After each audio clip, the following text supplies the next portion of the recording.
నీ స్వరూపంలోనికి, నీ స్వభావంలోనికి, నీ పోలికలోనికి నన్ను మార్చు.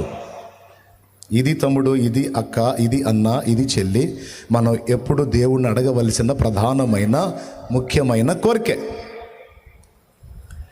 ఇది ఎలా వచ్చింది మనలోకి? రెండు విషయాలు చెప్తా, గుర్తుపెట్టుకోండి.